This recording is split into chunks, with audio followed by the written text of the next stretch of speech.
Hey everybody, Dr. Shook here. I'm just doing a little bit. I'm going to walk on the treadmill a little bit this morning, then I'm going to use the sauna. And while I'm doing this, I just thought I would answer a very common question that comes up. And that question is basically, can I be hypothyroid if my labs are normal, right? And the reality is, technically, you can't be called hypothyroid unless your TSH is high. I mean, technically. But millions of people have normal labs, like they have normal TSH, normal T4, normal T3, and everyone tells them that their labs are normal, but they feel terrible. So here's the thing, and this is a good question for you. Why, what makes you feel better when you take thyroid hormone? What causes you to feel different, or to feel different? Let me see if I can rephrase that. The benefit from your thyroid hormone is that it stimulates the cells of your body, right? And it stimulates the metabolism of the cell so that it can rebuild and produce energy. And you feel better because of that stimulation of the cell by the free T3. Okay? So you might feel terrible with normal TSH, normal T4, normal T3. Everything looks normal, but you still feel like you have all the hypothyroid symptoms. Now, why might that be? Well, the quantity of hormone is only one piece of the puzzle, guys.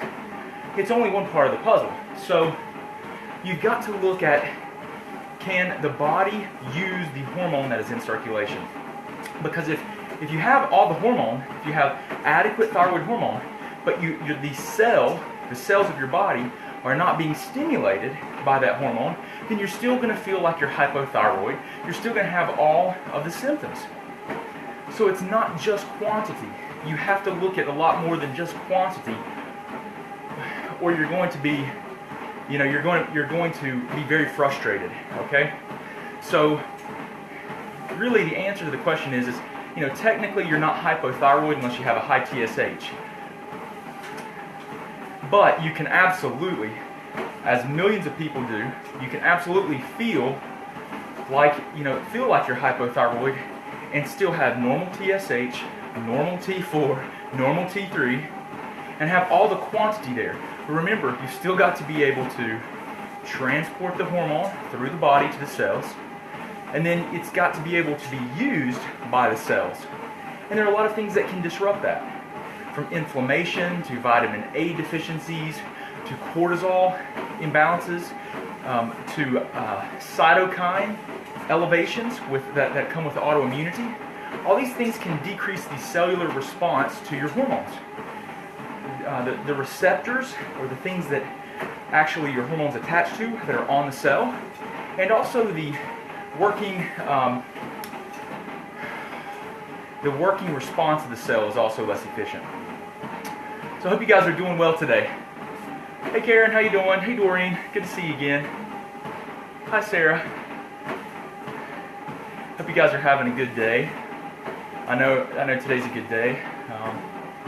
My mother-in-law's here, playing with our kids, my kids, and everybody's kind of upstairs hanging out. I spent some time with them. I was like, I'm going to come just work out for just a little bit, and I thought I would just spend a little bit of time with you guys too, kind of talking about some really common questions that we get. Thank you for the thumbs up and the hearts, guys. I appreciate it. Lets me know I'm not talking to myself. Oh, I'm glad it's helpful. Hi, Jamie. Jamie's from Ohio. Let's see, St. Augustine. Hi. I visited St. Augustine. I can say I've been there. My wife grew up in Central Florida. Rhode Island. Hi, Rhode Island. There's Carolyn from Rhode Island.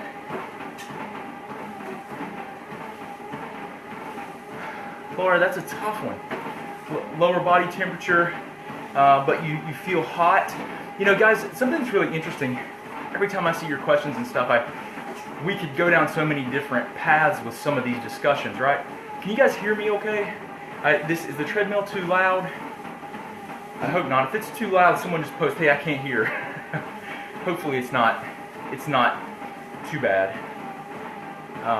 Fort Wayne, hi. I want to mention one thing, guys. All right, so I've got two questions that I'm going to try to answer. So one is so Karen says, hey, what about when my levels fluctuate so often? Okay, Karen, I'm going to answer that in just a second. There was another question regarding, you can hear, wait, was that you can hear? Okay. All right, guys, sorry if it's loud. I'd really like to be able to walk and talk to you guys, if it's okay. So, first question is that the person, I'm sorry that I can't see the comment anymore, but the question was that the body temperature was like 97.3, right? We should be like 98.6, but yet she still feels hot quite a bit. So here's the thing, guys, I want to share with you that I see quite often. So I work with a lot of people that are either perimenopausal or postmenopausal. And you know, these hot flashes and sweating are big issues. They're big problems. So let me share with you some ideas here, okay? Now, the question was that the person had low body temperature, yet they still felt hot. So let me give you some possible ideas that I've seen in, let's just say, in similar cases, all right? So if I see a woman, she's perimenopausal, postmenopausal, even you can still see it like postmenopausal, we consider postmenopausal, but usually it's it's around menopause. You'll see that that the woman may feel very warm and hot, but may not perspire that much. That is typically due to surges of estrogen, okay? So as you're going through the change and your ovaries start decreasing their ability to produce estrogen, you can get these surges, okay? And when you get these surges of estrogen, sometimes it can really increase the body temperature, okay? So that's one thing. I'm gonna give you guys three.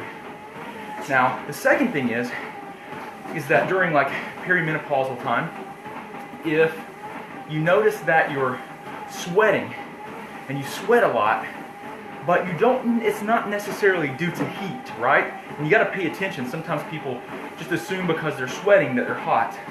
But really pay attention. If you just sweat and perspire, now that's more related to the adrenal glands, okay? So the adrenal glands sit on top of the kidneys. And this is in similar cases, right? I can't speak directly to you guys to give you, I'm just gonna share my experience with you and what I've seen. And so sweating without heat tends to be adrenal, okay? I can tell you guys that when I was in school, I studied so much and I would stay up very late, and now, knowing what I know now, I'm sure I affected my lifespan in some way from all the stress that I put my body through. But I remember that we had this one practical examination, and I went in and I had a button-up shirt. We had to wear, you know, a button shirt with a tie, and I went into this practical exam, and literally, I just felt this heat, and I was like, I don't know what's going on. I don't know why I feel the way. I don't know what's happening, but it kind of made me like have anxiety because I'm like, I'm getting hot, but I don't understand it, right? It was just kind of uncontrollable. So I started perspiring, and I mean, when I mean perspiring, I could have had a towel and just wiped off.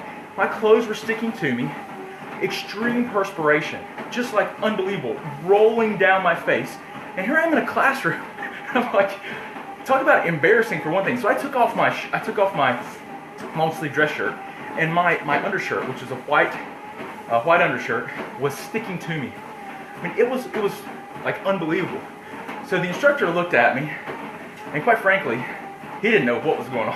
I really didn't either. And he said, "Are you okay?" And I said, "Yeah, I guess so. I don't really know what's happening." So just let me tell you something. If you're sweating, like I wasn't really hot, guys, I'm going to tell you, like that's been part of my issues is, you know, learning as I go. Been my own guinea pig. I've learned a lot from myself. I made a lot of mistakes, but I can also share with you guys a lot of my own experiences. And I can tell you that if you put your body under a lot of stress,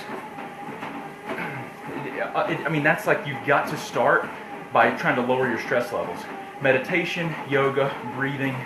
If you can do like neurofeedback, tapping, all these things are good. They're all legitimately good things to help with stress, but let me stay on the topic of the question, or I'll go completely down another rabbit hole. That was adrenal gland. So my sweating is adrenals. So guys, what we're talking about typically now, women in particular, women, perimenopausal,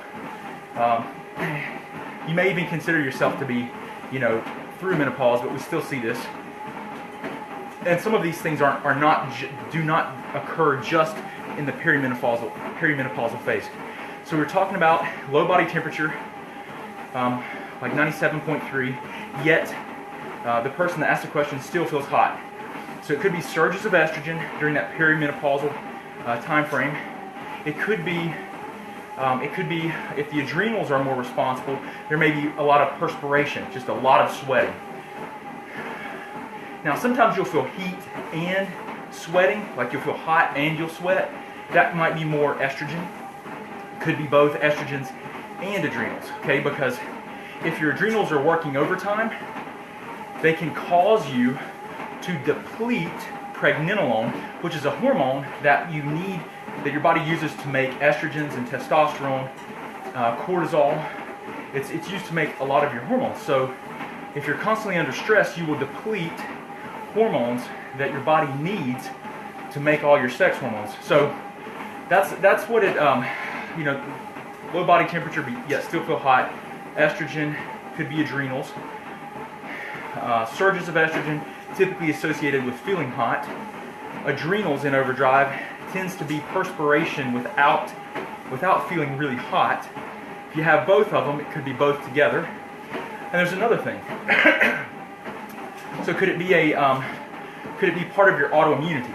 So with autoimmunity, if you have an active autoimmune response, you may actually have this production of cytokines, inflammatory chemistry. Or cytokines technically are not inflammatory, but we use them that way.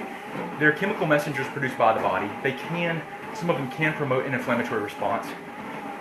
But these cytokines may actually cause, with your autoimmune attack, may cause surges of heat. I mean, it could also be, if you have, and this kind of ties into the next question that I saw here, okay? This ties into the next question that was asked, which is, I think so, if I'm not mistaken, but it was like, why do I have this roller coaster of symptoms, or why do my levels fluctuate so much, right, up and down? So levels may fluctuate. So symptoms and thyroid hormone levels may fluctuate with Hashimoto's in a big way, guys, big way. Because whenever you have, like with Hashimoto's, it's an autoimmune attack against the thyroid. So if you have an immune system attack against the gland, it's going to destroy some of the cells. And remember, the cells have a lot of things inside of them, including thyroid hormone.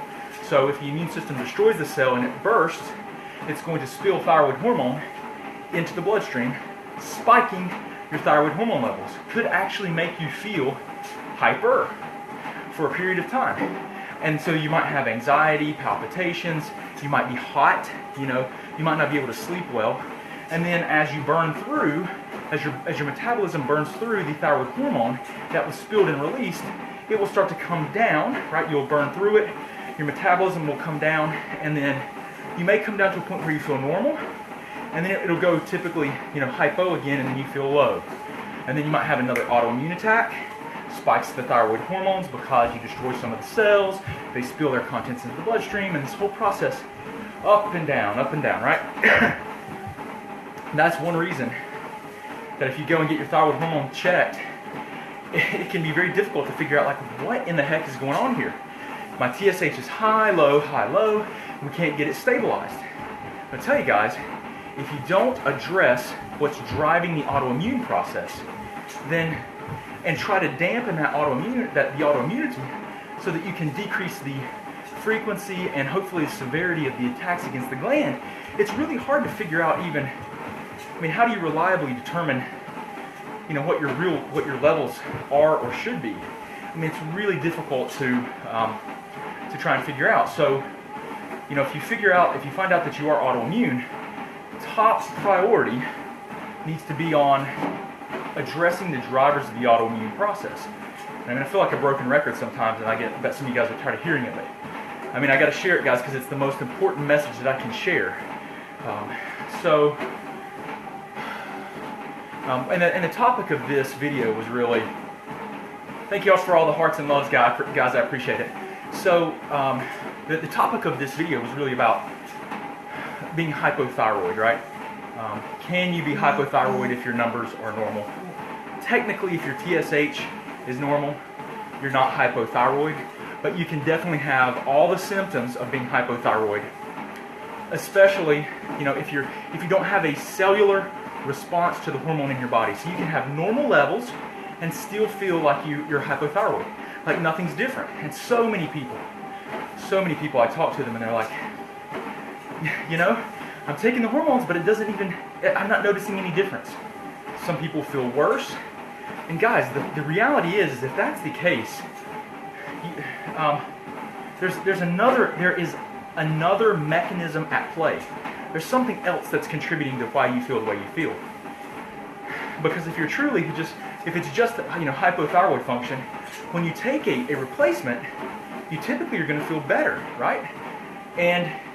But if there's another mechanism or something else at play, and usually, I mean, I never see someone with one problem. I mean, we always see like multiple things occurring at once, and we have to try to address those problems with the body's chemistry at one time as simply as possible. So I want you guys to know that if you're suffering or you're struggling with this, you know, you've got normal levels, maybe your levels aren't normal, maybe they're all over the place, a very, very likely mechanism is the autoimmunity, the autoimmune process itself. And if you're autoimmune, not everyone I work with has an autoimmune condition, but most people have Hashimoto's, and I work with some people that have Graves', and then a lot of people that we work with have multiple autoimmune conditions. It's not uncommon at all to see that. So working on dampening the autoimmune process is, you know, really what I try to help people do. And then just help them better determine what's happening to their chemistry so they can be a little bit more empowered and understand the problem better. Because, you know, eventually what happens is when you keep being told over and over, hey, your labs are normal, you know, this is okay, the doctors start throwing antidepressants at you. And you're like, I know I'm not crazy. I know how I feel, you know, and it can start to chip away at your own confidence and belief in yourself. And listen, guys, just trust how you feel. Be your own advocate. You don't have to be adversarial with doctors. But, you know, maybe I can even give you guys, part of what I teach you is to give you some perspective on what your doctors are looking at and how you can be better partners too, okay? So I'm trying to do that. Hi, Randy. How are you, buddy? Hope you're doing well. Hi, Connie. So Connie asks, she says, what is the process of finding issues if it is autoimmune? Okay, so Connie, let me share with you, there are three categories of things that we commonly see drive the autoimmune process. Okay, three categories. So the first category, and the easiest one that you can work on addressing yourself, well, first of all, you need to be tested. I don't want to jump ahead. First of all, if you don't know if you're autoimmune, then the easiest thing to do is to get some antibodies to check, you know, a blood test to see if you have antibodies against your TPO, which is an enzyme in the body, and your thyroglobulin, which is a protein that are in the cells of the thyroid. So if you're hypothyroid, you have low thyroid function. If you know that, a very good place to check is to look at these thyroid antibodies. Now, if your doctor will not order those, contact my office, or we will post it in the comments somewhere that we can get the antibodies tested for you if you live in the United States for $20. That's most states except New York and I think Rhode Island, and I've got to get this figured out. There are one or two more maybe, but most of the states, we can send you an order form you take to LabCorp, and for $20, you can get those 2 antibodies checked. And those are usually through insurance plans anywhere from $200 to $400 each per antibody, but we get them at a negotiated rate. So first, you want to get a diagnosis. Try to, if you don't know if you're autoimmune, figure that out. And if you're not autoimmune, then you need to look at why am I having these symptoms. Okay, that's going to be one. Number two, if you know you're autoimmune, you want to address and start working on identifying the 3 categories of immune system triggers, or things that we see stimulate the immune system, and those things we believe promote autoimmunity. Okay, so the first category are going to be partially digested food proteins. Okay, so that's the easiest thing that you can start working on yourself, is addressing diet and working on these food proteins. So I talked about this. I did a video yesterday you guys can look at. It's where I lay out a framework of how you might want to consider approaching working with your autoimmunity. Okay, the diet that I commonly recommend is an autoimmune paleo diet, or AIP. Right? There's tons of resources. If you're interested in a diet with lifestyle recommendations with a support group, we have a program that we have created, that I've used and we've refined clinically for several years, and we put it into a program to make it accessible to people. And you can go to, I think it's thyroidprogram.com, and you can learn about it. But AIP is something you can do on your own. No problems with that at all. Just go to AIP, search AIP, and you can find diets that can help you with food reactivity. Okay, so that's going to address one of the 3 things.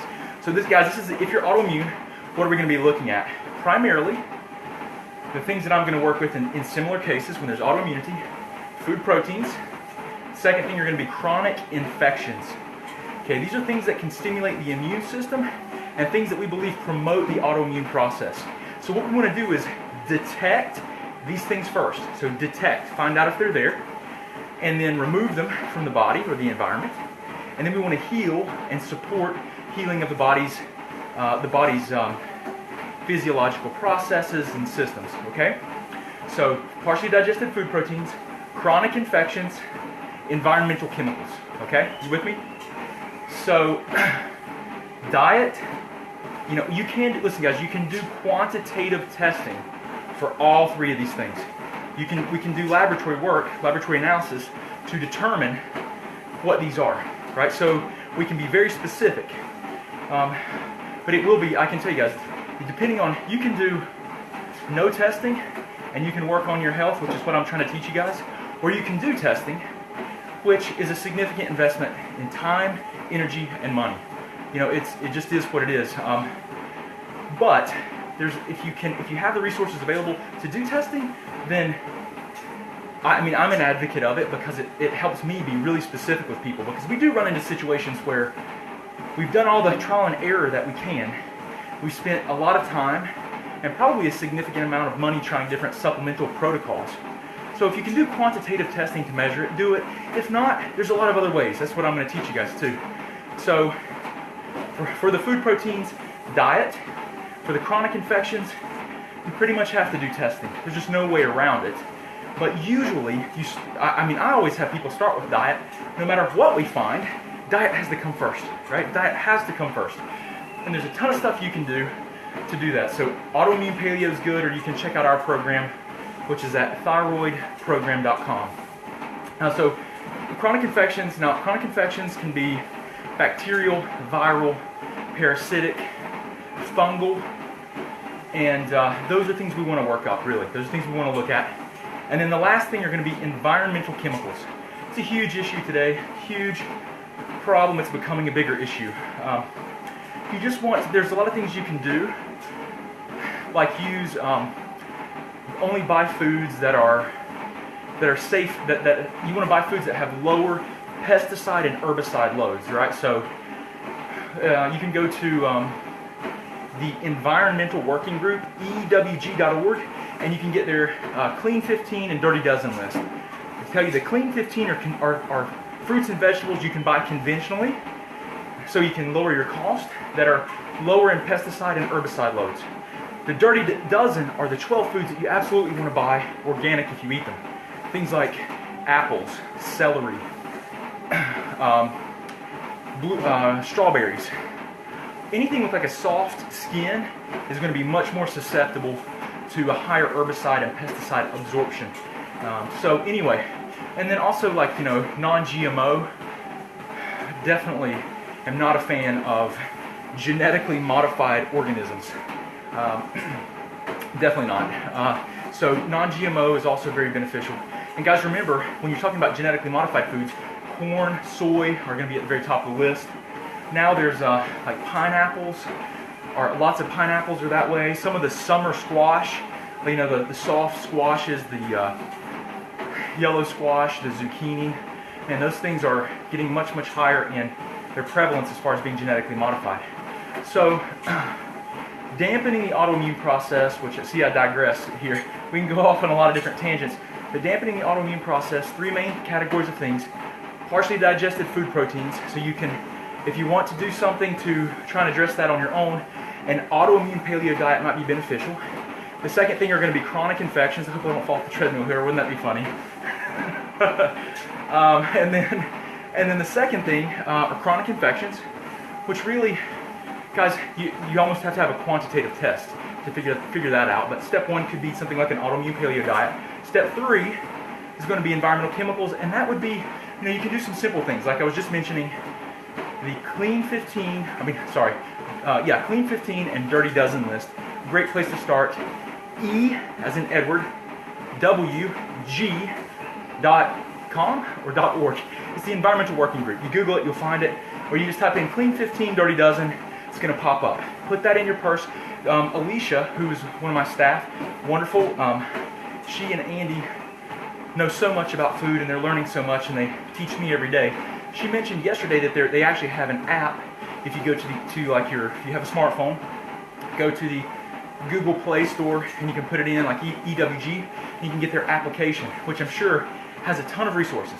So reducing environmental chemicals, yes, we can check to quantitatively to determine if your immune system is reacting to something. But there's things that we should all be doing, right? So trying to reduce our body's burden of environmental chemicals, herbicides, pesticides, I think genetically modified foods as well.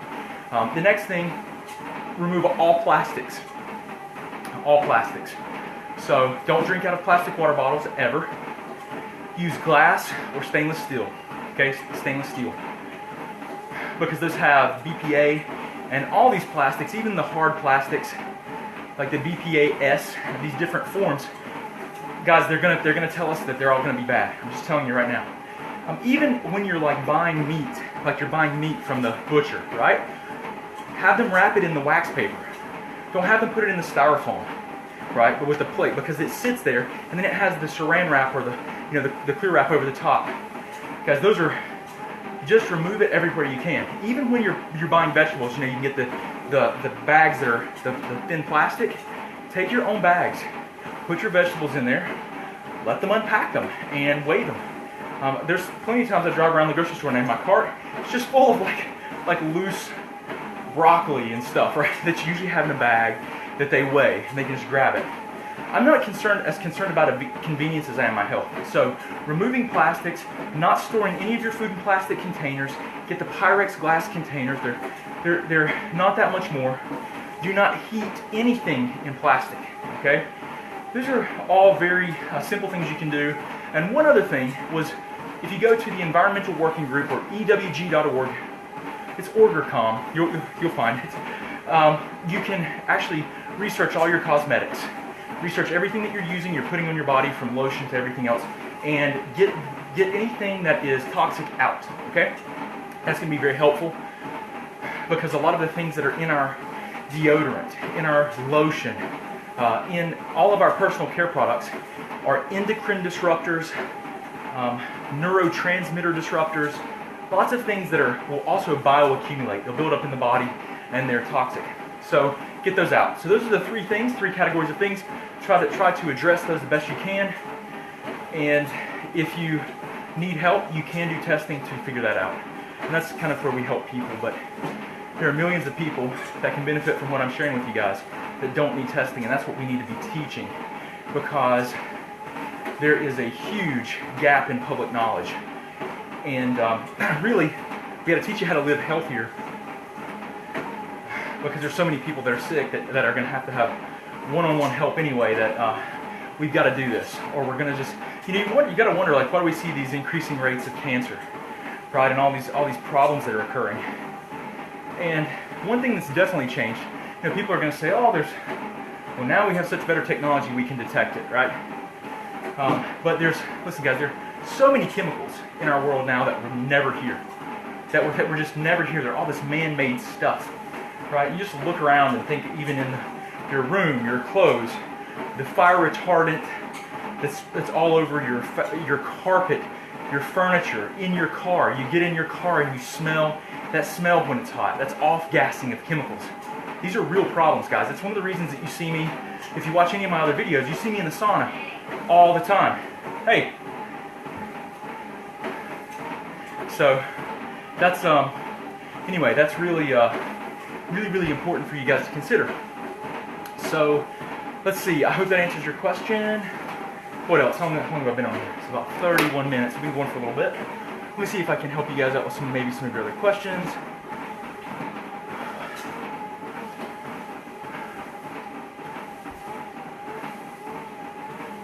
So they will do.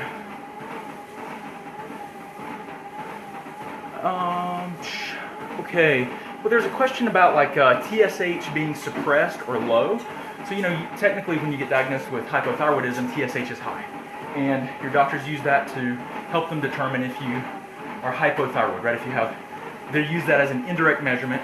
TSH is high, they think T4, T3 are low, so they want to give you more T4, T3, and that brings your TSH into range.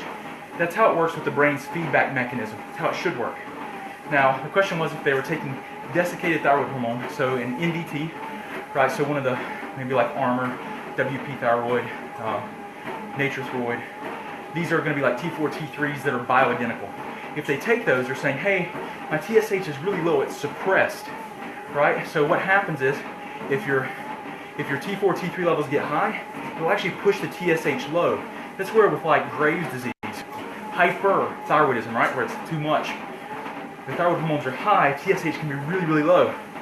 So, yeah, some doctors will think that you're being overdosed, and really what needs to happen is they need to look at your actual T4, T3, free T4, free T3, look at reverse T3 to see if you're converting some of that into reverse T3, because it has unique needs and demands, guys. So it's going to be individualized for you, but yeah, it can be a problem. Let's see, I hope that answered your question.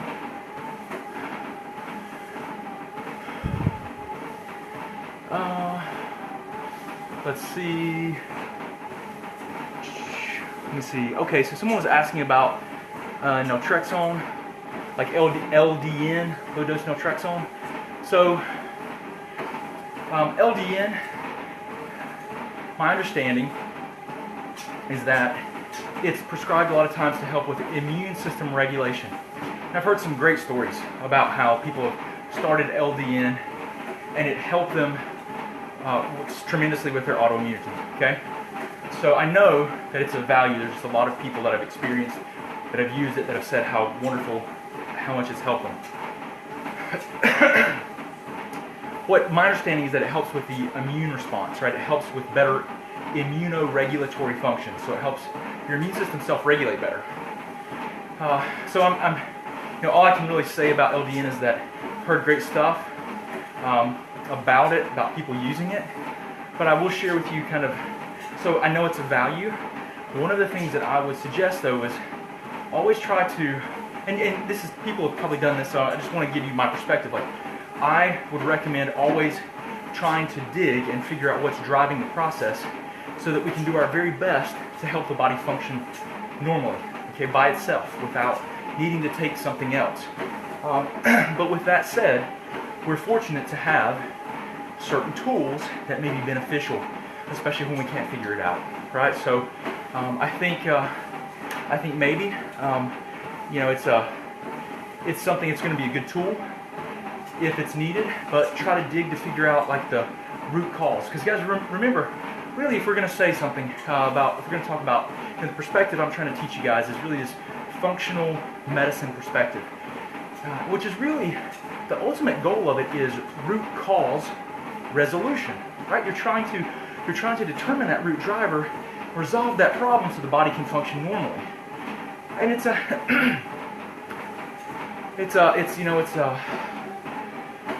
a great goal. It doesn't always occur, but sometimes, if you can just improve someone 50%, it's a huge difference, So we got to work at everything, right? We've all got to try to work together to get the best outcomes with people, and we've got to consider all the tools that are available, to the best of our ability to be able and really help people to improve their health. So you guys will hear me talk a lot about medicine and some of the challenges with our current medical system. And I'm never anti-medicine because there's a lot of tools and things that are available and that are helpful. There's just so much to know that everyone needs to be working together. And we got to figure out how to better do that, right? So that's what I'm going to keep teaching you guys. Hopefully it'll make a difference. So let's see, what else? Antibodies. Okay, Samantha, that one was directed towards you with the naltrexone. Okay, so I see what you're saying. So Samantha was asking about naltrexone for extremely elevated, she said adrenal, but then she said, oh, no, antibodies. Okay, I got you. So would LDN be beneficial for elevated antibodies? Well, I've heard that it was beneficial in lowering antibodies, but I'll tell you that my perspective on antibodies is that they shouldn't be used as a way to measure or try to determine the severity of your autoimmunity. Okay? Antibodies are more of, in my perspective, a way to determine if the gene has been turned on and the gene has been expressed, causing you to lose self-tolerance to your own tissues. Okay? But it's not necessarily a way for us to determine severity of the autoimmune condition because it does not correlate. High antibodies don't mean that you have a more severe autoimmune condition. There are about 10% of people that are seronegative, no antibodies, but they still have Hashimoto's. People that have low white blood cell counts oftentimes will be seronegative because they don't have enough white blood cells to produce antibodies. So there's a lot of other things. We even know that the antibodies are they're like tags, right, that circulate through the bloodstream. So if they're not sticking, if the antibodies aren't sticking to the TPO or to the thyroid globulin in your thyroid, like with Hashimoto's, if they're not sticking, then those tissues, those structures are not going to be destroyed. They're just circulating on through the bloodstream. So circulating antibodies do not equate to tissue destruction, and they're not a good way to measure or determine the severity of the autoimmunity. Because if someone says, hey, my antibodies are 1,000 today, and you check their antibodies 4 times, that day they're going to fluctuate up and down. So are they doing better when they're lower, like 4 hours later, if they haven't done anything? So that it doesn't correlate. The other thing is what if someone had high antibodies, they get really sick, their white blood cell count is low, and then you draw their blood and they have no antibodies because their immune system is compromised and they can't produce the antibodies, right? So that's a situation where, that's not going to be relevant either. It doesn't mean the autoimmune process is gone. It just means the body has failure to respond to it. So I hope that helps clear up some of the ideas with the antibodies. The low-dose naltrexone, I've heard stories of where the antibodies came down, but I don't use them that way, so I really don't know. I know that the purpose of the naltrexone is really to help improve immune regulation, and I've heard a lot of good stuff about it. So it's just another tool. Right? It's another tool that's available. But we want to always try to work on, root cause resolution, best of our ability. So we want to try to identify the things that are driving the immune system and try to remove them from the body, heal the physiological processes and the systems of the body so that we can have optimal health without needing anything else. Right, so that's the goal. But anyway, hopefully that helps answer your question. I'm going to scroll down, way down. Okay, here we are.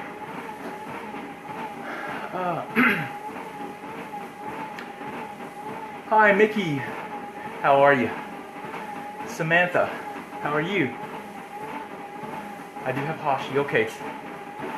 Okay. AIP diet sounds reasonable. Katie? Katie's asking about, can it reduce the size of a goiter? Guys, when you have a goiter, if it's a true goiter, right? If it's a true goiter, literally the DNA of the cells of the thyroid have changed and the cells get bigger. And if it's a true goiter, guys, it's a permanent change. Okay, it is a genetic change to the cells, and it's a permanent change. So you're not going to shrink a goiter if it's a true change to the cells and they've hypertrophied or gotten larger. Okay, it's just that's something that doesn't decrease in size. Now, if you have Hashimoto's, some people that have Hashimoto's will have a puffy, they'll feel their thyroid and it feels puffy, sometimes it's even tender to the touch. So it may be swollen due to an acute or recent autoimmune attack and it's puffy. Now, if the autoimmunity, once it subsides, the attack, it might decrease, the swelling might go down and it might feel normal, okay? And it might look like it's gone down in size. So it could be a transient type of thing. But a true goiter is going to be a genetic change to the cells of the thyroid that is actually a permanent thing, okay? So I want you guys to know that. Like, I never ever tell someone that we can reduce the size of a goiter, because guys, they're just true goiters. It's genetic change to the cells, and it's a permanent enlargement. So I hope that helps clear some things out, or clear some things up. Samantha, if you do, we're here for you. We'll do everything we can to help you out. Thanks for the comments and questions. I hope it's helping you. I'm reading some questions, guys. It's kind of hard when you're bouncing, so I'm trying to go real smooth here.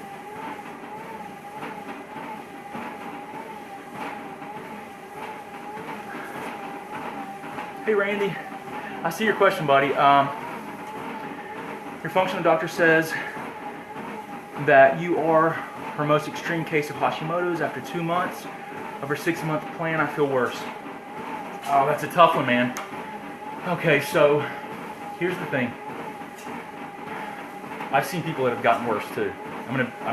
Guys, like, I'm not a magician or a miracle worker at all, and I want y'all to know that. Like, I try to help people, and I fail, and we succeed, and we have people that are like, okay, I'm not really much better, or, that's the reality of it. One thing that you guys are going to learn from me is that all you can do is do the best that you can and try to help people. So I don't want to like put myself out there like I'm some kind of special person. I'm really, I don't think that. I've failed to get people better too. But Randy, so I want to preface that, Randy, before I talk to you about your question, because Randy's saying, hey, he's seeing a functional medicine doctor. He's 2 months into the 6-month plan. He feels worse. It's been my experience that if someone is not at least some better by 1 month, that we're probably not addressing the mechanisms that need to be addressed for them to improve and feel better. So, usually 1 month is enough time to notice some difference, at least from what I've seen. And, I talk to people about that, and I say, look, this is, if we're on the right track, this is probably what it's going to be. And just so you know, Randy, some people put you on plans because they want to make sure that you're committed and that it's going to take time, right? I used to do that. I don't do that at all anymore. Because guess what I found out? There's some people that we put on a 6-month plan, and at 2 months they're getting worse, and we try everything we can to fix it, and they're not better.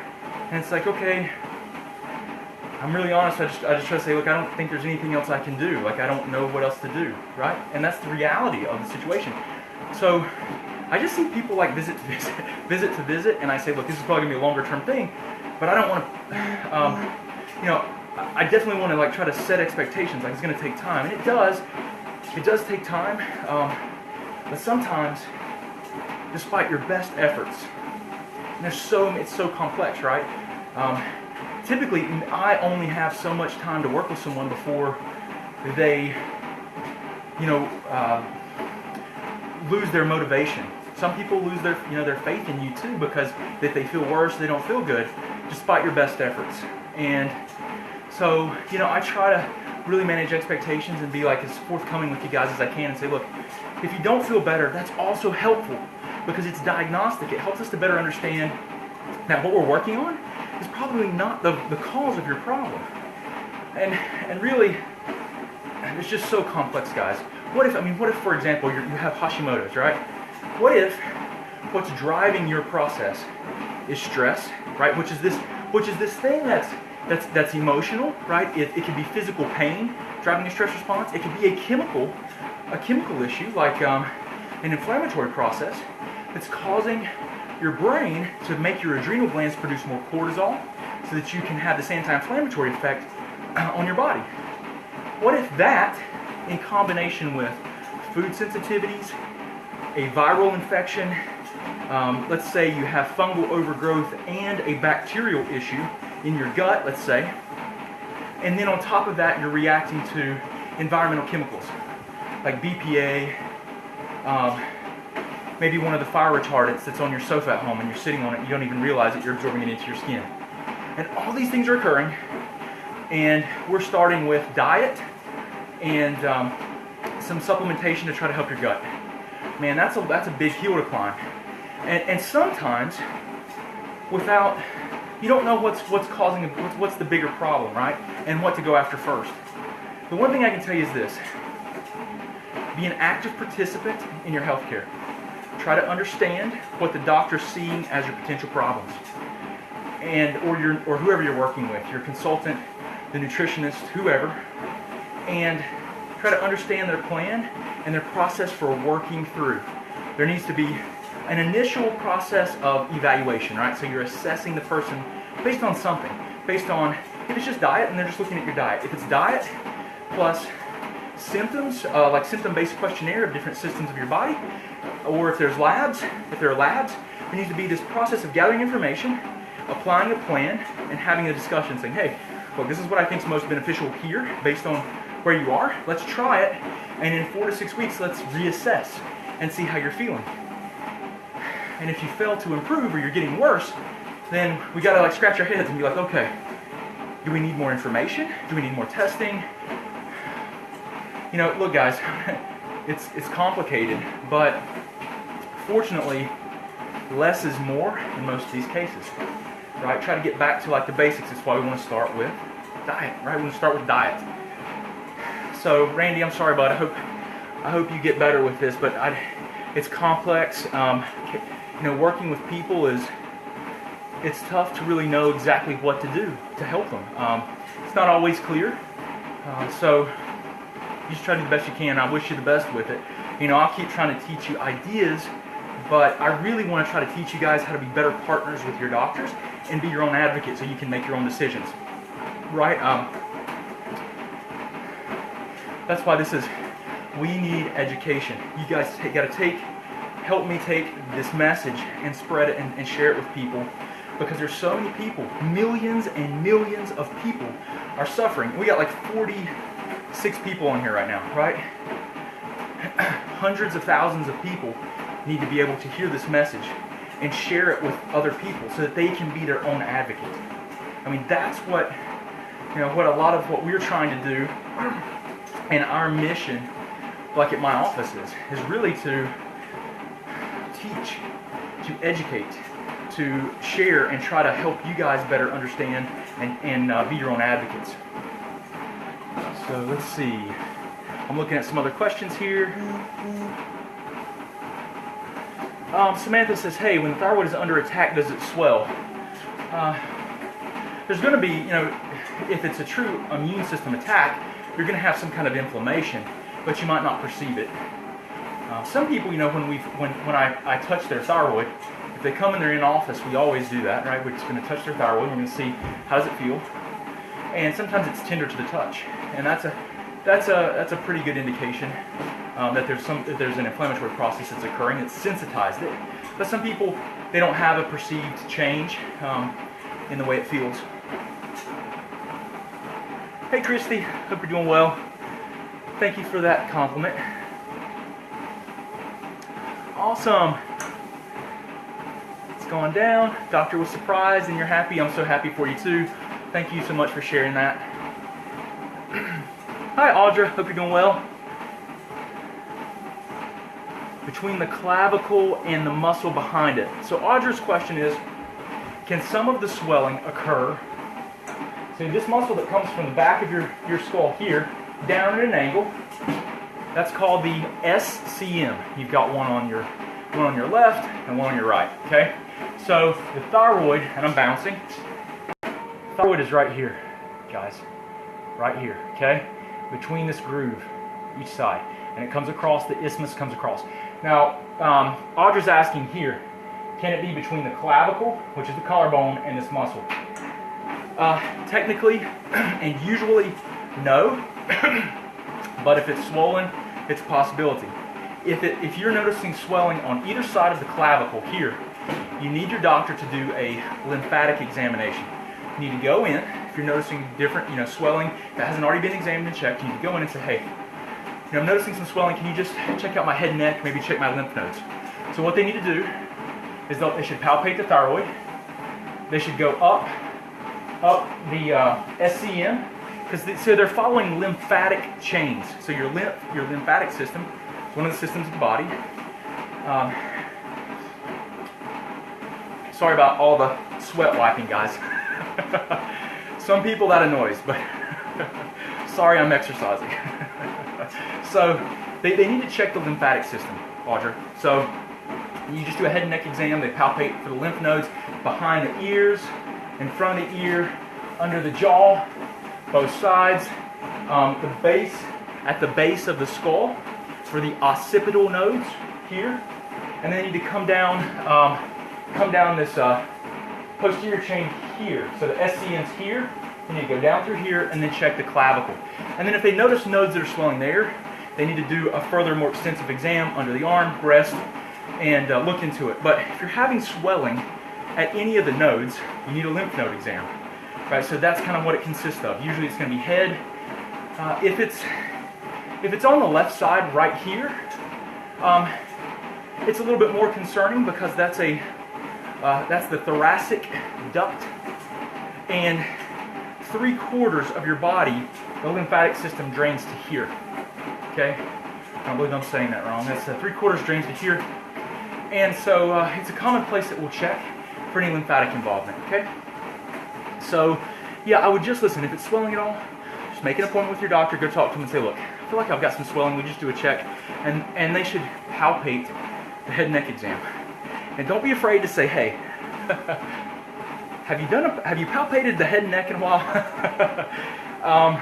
Listen, there's probably tons of like YouTube tutorials on head and neck, like lymphatic exam, like from medical school. So you can just go and like, oh yeah, you can, and you can like see, so you know. But I don't know. There's a lot more consideration. Like, if you got swelling, you need to check it out. You need to touch it. You need to see what's going on there. If it's abnormal, you need to get an ultrasound or a scan done just to look at it and see what's going on. But swelling and lymph involvement is not uncommon with some of these problems, okay? But you definitely need to have it just checked out. Yeah, and then Audra was saying there's a space that where she gets swelling when she feels bad that comes and goes. So yeah, I've seen that. I've seen that too with patients, and it was I'm working in concert with their primary care, so we're and the consensus is that in that case that I was working with in my office was that it was benign issue.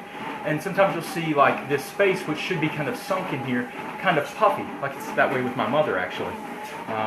But you look at that and you just need to be worked up, so you get it looked at and make sure everything's okay, and checked out. So I hope that helps you out, Audra.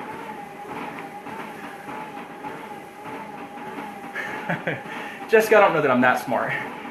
Thank you for the compliment, but here's the thing: the more I learn, the more that I realize I don't know, guys.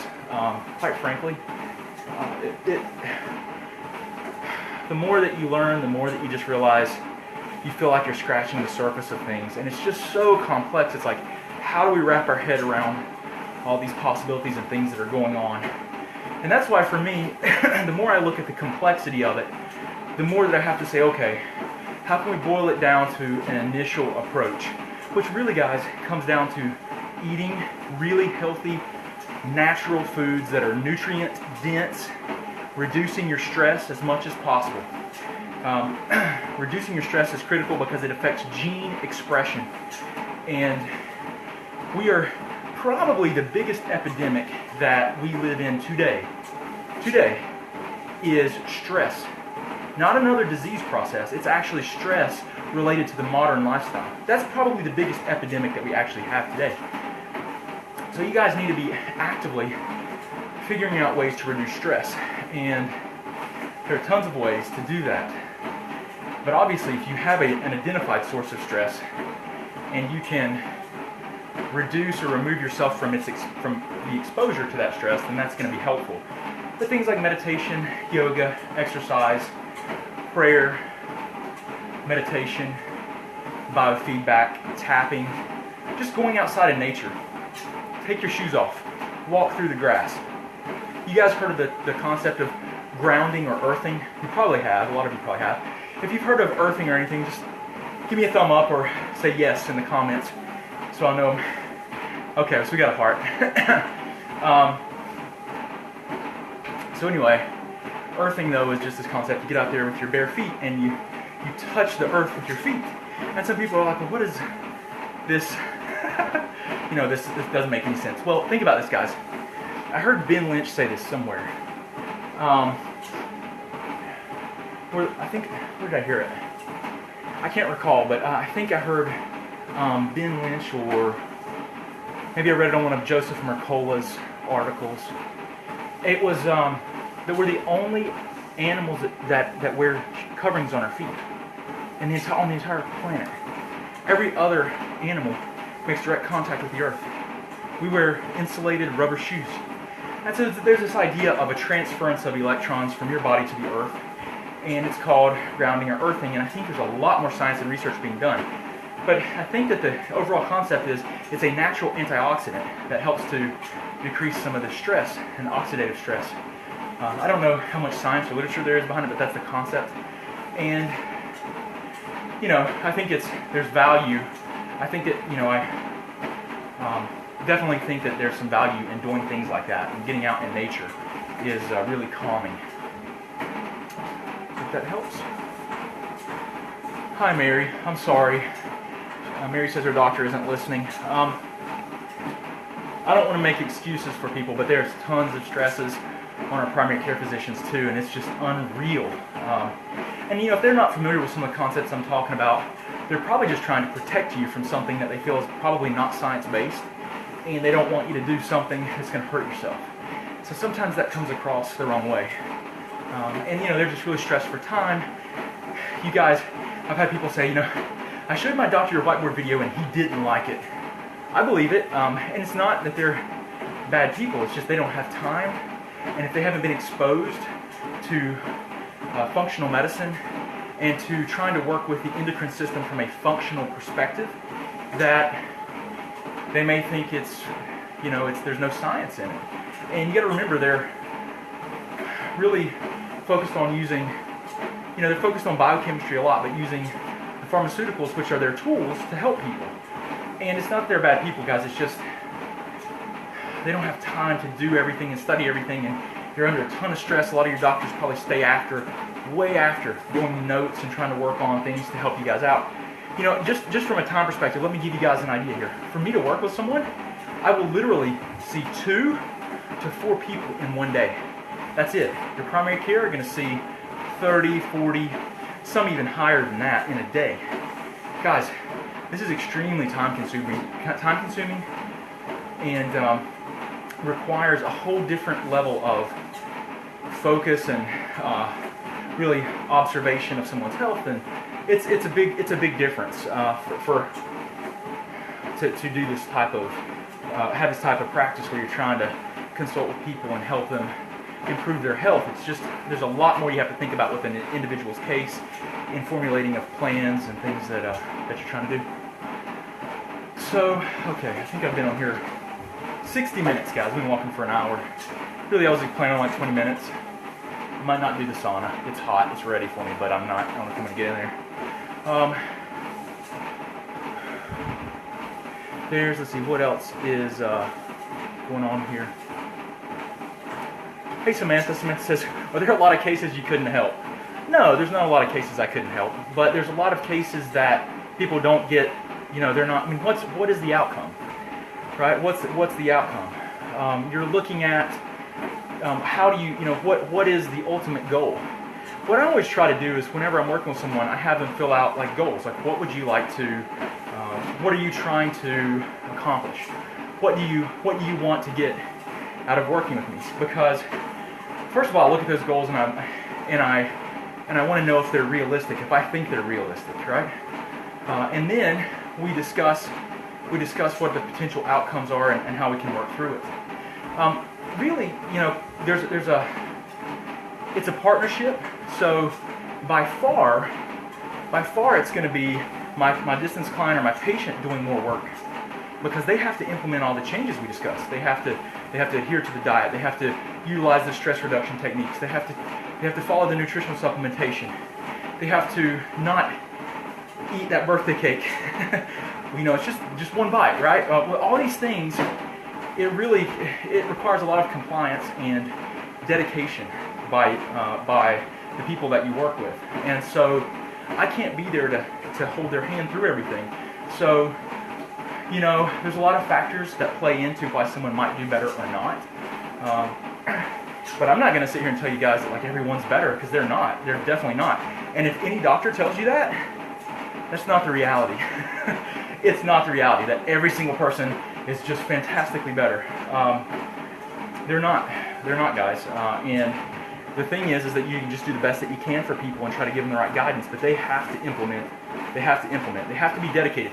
So like one of the things when I'm like looking, if I'll even take someone on as a distance client or patient is, how are they answering some of the questions?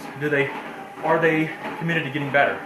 Do they want to really be healthy? Because it's going to be very, very difficult to help someone get better if they're not really motivated, right? That's why if you look at my video that I did yesterday, I talk about the general framework of how you might want to approach dampening your autoimmunity. You absolutely have to have very powerful and emotional reasons why you want to be better. Or you're going to have points of weakness where you're going to cave in. And that's going to sabotage you. Okay?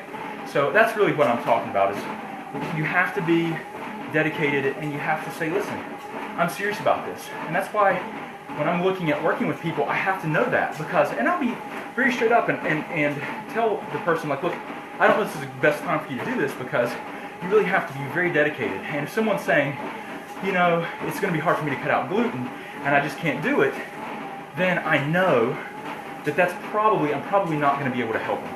I'll still talk to them and try to help them as much as I can, but the fact is it takes a level of dedication and determination to really be better. And you have to be set on it, because it's a lot of work for you as an individual. So I hope that makes sense. Let's see, whoa, lots of comments. Exactly, Samantha, I just saw your comments down here. Yeah, I'm with you. I'm with you. Please don't take it the wrong way. I just want to, share with you. Yeah, you got it. What you said is exactly right. You got two children, right? 2 little boys.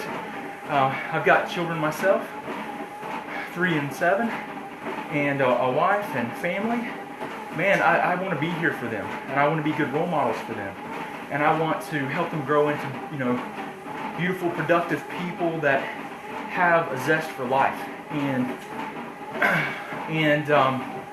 I also feel obligated and compelled to try to teach people to be healthier, because I've seen people in my own personal life that are not healthy, and there's so much potential within us that if you had vibrant health, what would this person be able, what kind of impact would they have on this planet? And it's profound. I mean, you start thinking about every individual person and how many lives that they can touch. That's why I'm compelled to do this, because I think a lot of the things that we're suffering with are preventable. There's things that we can heal, we can support, we can definitely improve our quality of life. We can spend more time with our family. We can be there for our family. We can spend more time with our grandkids, our children. We can donate more time to our community. We can be more productive. We can have a greater impact. And that's what this is all about. This is what, that's the perspective where we come from. Like in my office, we want to change everyone's life for the better. We want to try to improve someone's life every single day. And even if that's only one person a day, that's all that matters, because they'll have a ripple effect. That person, if we improve their life, it will improve their families. And by improving their family, the entire family benefits, and then that improves their network of people and their community. And if we do that one person at a time, we can have a massive change in, really to this planet. And it's important. So that's kind of where we come from, where my staff and we come from. That's what we're trying to do. We're trying to affect and improve the life of every single person that we touch and everyone that we come in contact with, whether it be here on video or in office or on a 15-minute consultation. Try to give everything I can to give you guys my honest just opinion on your health and on what you might want to consider doing. So, gluten-free. Usually the gluten-free diet is going to be beneficial for anyone that's autoimmune. I mean, not every single person reacts to gluten, guys. They don't. You can look at the genetic susceptibility. You can you can look at sensitivity, like IgA, IgG sensitivities, like blood testing. But it doesn't affect every single person. So, I mean, in general, if you don't know, I think it's my opinion that I think it's better to keep it out and at least see how you feel. You can always eliminate foods and then reintroduce them after 4 or 6 weeks and see how, what difference it makes. So that's a reasonable thing to do. Is gluten. If I had to say someone that has Hashimoto's, one thing would probably be to try eliminating gluten. And if you're willing to go further, dairy, soy, and eggs might be a reasonable thing to do. Susie, thank you for that. Hey Randy, appreciate you, man. Thanks for those kind words. Hi Lisa. Lisa says, hey, I wonder what the best way is to utilize vitamin D. In my practice, what I try to do with people is usually get their vitamin D to the top 3/4 of the reference range. The reference range is usually 30 to 100, so I shoot for about 70. But you don't want the person to be deficient in their other vitamins as well, like the other fat-soluble A, E, and K. So you want to make sure that they're getting some A, E, and K as well, because they are complementary. So that's my target. That's how I try to do it, and I try to usually administer it sublingually as a liquid, because people have problems with absorption. Do you have a liquid Whole Foods multivitamin? No, I don't have that, Lisa. And does something like that even exist? Here's the thing, guys. Really, as far as vitamins go, you want to take things that are very specific for you. You don't necessarily want to take just, the autoimmune supplement that comes out, right? If someone labels it like an autoimmune supplement, and they might be very beneficial, but be as specific as you can. So I don't have liquid vitamins. I mean, I'll tell you, like, I typically use a Designs for Health multivitamin. I use that a lot, or I use Apex Energetics glycine or protoglycine, depending if they're hypoglycemic or they have high blood sugar. Sometimes I'll even use Metabolic Synergy through Designs for Health. Those are capsules. There's typically 6 per day. 2 capsules 3 times a day is what's recommended, and they work really, really well to fill in nutrient potholes. But they're not liquids. Those are the companies that I really trust and I've been exposed to. There's a lot. We use a lot of different companies, but those are some of the ones.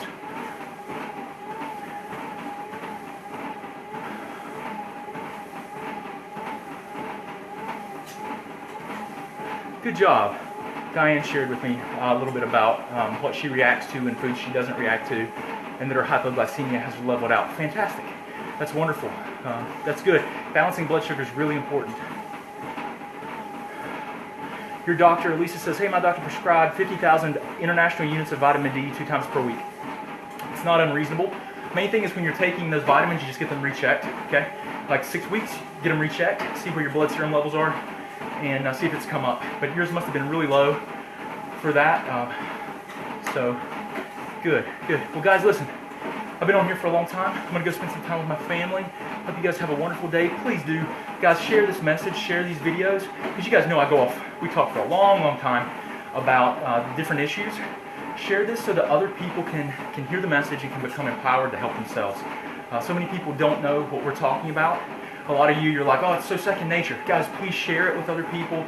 You know, give me some hearts and some love, and I'll keep making these videos because I want to make sure you guys are getting benefit, but help us help other people. Guys, hope you have a wonderful day. Thank you so much. You guys are welcome. Carla, you're welcome. Jay, you're welcome. Samantha, you're welcome. Thank you for the compliments. I'm just trying to help out.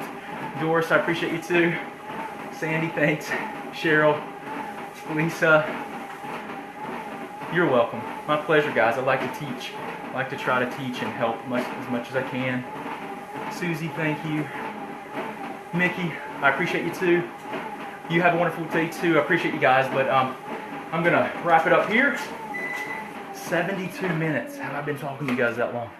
All right, there's no sauna today. I don't think I need it. I've been sweating. But I appreciate you guys a lot. Appreciate you so much. Please do check next time. I'll try to be on here again tomorrow and share a little bit more knowledge with you guys if I can. You're welcome, Audra. Hope you have a wonderful one. Miriam, you too. Thanks. Hey guys, Dr. Shook, thank you for viewing our videos. I hope they help you out.